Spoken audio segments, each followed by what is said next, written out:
मतलब बेसिक इंतहा है कि हम बुग़्ज़ इमरान से नहीं निकल रहे हैं। मुझे नहीं समझ आ रही कि मुल्क में और भी इशूज़ हैं, मुल्क में मईशत भी हमारी है जो कि तबाह हो चुकी है और लोगों ने मरना ही है।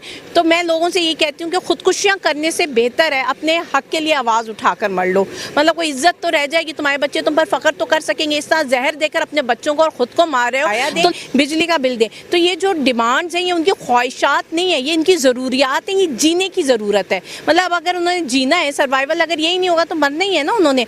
तो उन्होंने हिपोक्रेसी है आपकी, और अगर आप वाकई इस्लाम के नाम पे बने हो तो ये सिर्फ आपकी फॉरेन पॉलिसी का कोई पॉइंट नंबर 60 या 70 नहीं होना चाहिए, ये आपके नज़रिए का, आपके मुल्क का पॉइंट होना चाहिए कि हमने हर हाल में, जिस तरह कायदे आज़म ने कहा था कि हम फ़लस्तीन के साथ खड़े होंगे, तो हमें फ़लस्तीन के साथ खड़े होना चाहिए। मीडिया इस्लामाबाद से मैं हूँ आपका होस्ट जवाद ज़हीर अब्बासी। हमारे साथ एक पाकिस्तानी चार्टर्ड अकाउंटेंट मौजूद हैं कि जिन्हें आपने पाकिस्तान के शहर इस्लामाबाद की सड़कों के ऊपर इसी स्टाइल से, इसी अंदाज से देखा है।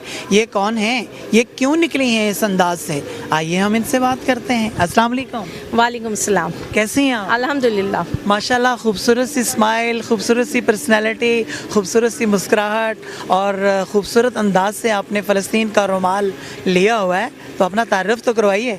अच्छा, ये खूबसूरत स्टाइल में फ़लस्तीन से यकजहती है असल में, क्योंकि जो मेरा वतन बना है पाकिस्तान, इसकी जो बुनियादें हैं, ये पहला वतन है जो नज़रिए इस्लाम के नाम पे बना था। इल्लामा इकबाल को हम शायर मशरिक़ कहते हैं, इल्लामा इकबाल को हम अपना नेशनल पोइट कहते हैं। सिर्फ कहना नहीं होता है, जो उन्होंने कहा है उस पर अमल करना होता है, तभी आप किसी को रिस्पेक्ट या देते हो, ऑनर देते हो। सिर्फ उसकी तस्वीर लगाकर पूजने से ऑनर नहीं होती है, उसने जो कहा है वो करने से ऑनर होती है। हमारे कायदे आज़म है, उनकी जो अमारत है ना, उसको आप जो मर्ज़ी कर लें, उससे उनको ना तसल्ली होती है ना उनको सवाब मिलता है। असल में उनका ऑनर ये है कि जो उन्होंने कहा है उस पर अमल करें। हम भूल गए हैं कि 1948 में कायदे आज़म का क्या स्टैंड था, 1947 में क्या स्टैंड था, और 1940 से इल्लामा इकबाल का क्या स्टैंड रहा है फ़लस्तीन को लेकर। और हमेशा से कायदे आज़म ने कहा था कि जब जब फ़लस्तीन को ज़रूरत पड़ेगी हम अरब ममालिक की तरह फ़लस्तीन के साथ खड़े होंगे। तो अब हमने जो है कायदे आज़म के लिए बहुत हमें दुख हो रहा है कि उनकी अमारत जल गई है, लेकिन कायदे आज़म ने जो कहा था उस पर हम अमल नहीं कर रहे। इस पर हमें कोई दुख नहीं हो रहा कि उम्मत मुस्लिमा, मतलब हम उम्मत मुस्लिमा किस नाम से, मतलब शर्मिंदगी हो रही है कहते हुए कि हमारा मुल्क इस्लाम के नाम पे बना है, जब मेरे फ़लस्तीनी भाई रोज़ाना मर रहे हैं। पहले आपने गज़ा में देखा रोज़ाना की बुनियादों में मारे जाते थे, अब रफ़ा में ये कर रहे हैं। और उसके बाद आप देखें नस्ल कशी देखें कि औरतें और बच्चे, ये सिर्फ जो तादाद है, जितनी भी तादाद में, उनमें से 50 से 60% तो औरतें और बच्चे मारे जा रहे हैं वहाँ पे। लेकिन हमें कोई दुख नहीं हो रहा, कोई दर्द नहीं हो रहा, हम सत्तू पीकर सोए हुए। हमारी बेहिसी की हद है यहाँ पे। जब आप, मुझे ये समझ नहीं आता कि वो विजुअल्स जो आते हैं वो देखने के बाद रात को नींद कैसे आती है। मतलब जिस तरह बच्चे भूख से मर रहे हैं वहाँ पे, उनकी पसलियाँ नज़र आ रही हैं, उनके आँखें जो हैं वो जिस तरह स्केलेटन की जो आँखें गोल गोल वो रह गई हैं, उस पर मतलब बेसिक इंतहा है कि हम बुग़्ज़ इमरान से नहीं निकल रहे हैं। मुझे नहीं समझ आ रही कि मुल्क में और भी इशूज़ हैं, मुल्क में मईशत भी हमारी है जो कि तबाह हो चुकी है। हमारे किसान भाई की जो आपने माशी इस्तेसाल किया है, अभी भी यही बात हुई, आपने वो गुंदम जो कि यूएई ने रिजेक्ट कर दिए, आपने यहाँ मंगवा लिए फंगस ज़दा, वो आप खिला रहे हो। और जो हमारे किसान भाई की एक मियारी गुंदम थी वो नहीं आप ख़रीद रहे हो, लेकिन हम अपने लोगों को अपने मफादात के लिए वो फंगस ज़दा गुंदम खिला देंगे। यहाँ पे जो किसान आपने मार दिया है, बिजनेसमैन अपना रो रहा है, बिजनेस आपके वाइंड अप हो गए। आप मुझे बताएं, बड़ी बड़ी कंपनीज छोड़कर चली गई हैं, आपके हो जाए आपकी जो फार्मास्यूटिकल फर्म्स हैं, कितनी बड़ी बड़ी फार्मास्यूटिकल फर्म्स यहाँ से बिजनेस वाइंड अप करके जा चुकी हैं। आपकी कार सेल 55% से कम हो चुकी है। मतलब आप किस मुल्क पे ले कर जा रहे हो, और लोगों ने मरना ही है। तो मैं लोगों से ये कहती हूँ कि ख़ुदकुशियाँ करने से बेहतर है अपने हक़ के लिए आवाज़ उठाकर मर लो। मतलब कोई इज़्ज़त तो रह जाएगी, तुम्हारे बच्चे तुम पर फ़ख्र तो कर सकेंगे। इस तरह जहर देकर अपने बच्चों को और ख़ुद को मार रहे हो, तो लोगों से गालियाँ ही सुनोगे और सारी ज़िंदगी हाय हाय सुनोगे कि यार वो देखो वो ख़ुदकुशी कर गया। ना दुनिया तुम्हारी ना दीन तुम्हारा। तो अगर मरना ही लिखा है किस्मत में, तो यार हक़ के लिए मरो, सही सफ़ों में खड़े हो जाओ जी। अच्छा मैडम, मुझे आप ये बताइएगा कि आप एहतजाज तो कर रही हैं, इस टाइम आपकी आवाज़ हकाम बाला तक पहुंच रही है, आप क्या तवक्को करती हैं अफवाज पाकिस्तान से या फिर प्राइम मिनिस्टर ऑफ पाकिस्तान से? देखिए, तवक्को किसी से क्या करनी है, आप पहला कतरा बंद, आप चाहते क्या हैं? चाहते क्या है, मुल्क चाहते हैं भाई, मुल्क में स्टेबिलिटी लाओ, पॉलिटिकल इकोनॉमिक स्टेबिलिटी लाओ और फ़लस्तीन के साथ खड़े हो, जो कि शुरू दिन से हमारा मौक़िफ़ है, जो कि नज़रिया पाकिस्तान है। मतलब ये फ़लस्तीन के साथ खड़े होना कोई हमारी फ़ॉरेन पॉलिसी का कोई वन पार्ट नहीं होना चाहिए।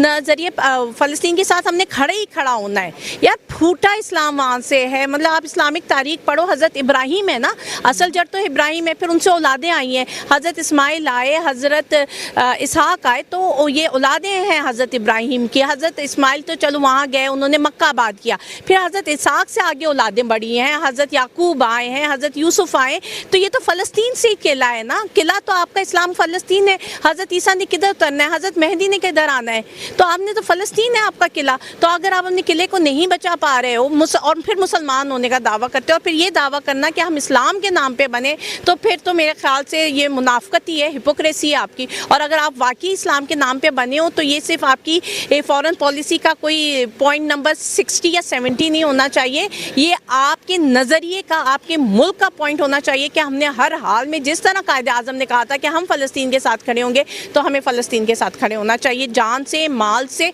हर तरीके से। अच्छा, जैसा कि अभी आपने रिसेंटली देखा कि कश्मीरियों ने जो है ना अपने हक़ के लिए एहतजाज किया, घरों से निकले, छोटे बड़े बूढ़े सब निकले, उन्होंने अपना मनवाया, अपना आप भी बनवाया और उनके जो भी उनकी जो भी ख्वाहिशात थी वो भी उन्होंने मनवाई। तो आप क्या कहती हैं? देखें, ये जो ख्वाहिशात तो थी नहीं, ठीक है, एक हक़ है ना हमारा, हमें बिजली भी सस्ती चाहिए, क्योंकि हमारे पास तो रोज़गार भी नहीं है। जैसा मैंने आपको बताया, मईशत तबाह है, कारोबार बंद है, जब कारोबार बंद होता है तो बेरोज़गारी होती है। तो एक बेरोज़गार बंदा वो घर में रोटी का बंदोबस्त कहीं से करे, कर्ज़े लेकर, या आपकी बिजली के बिल अदा करे।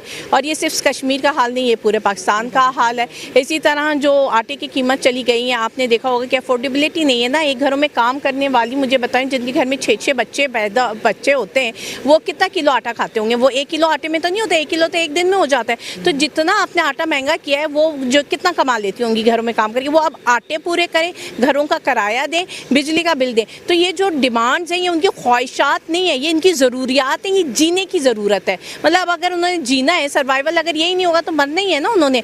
तो उन्होंने अपनी डिमांड्स पुट अप की थी।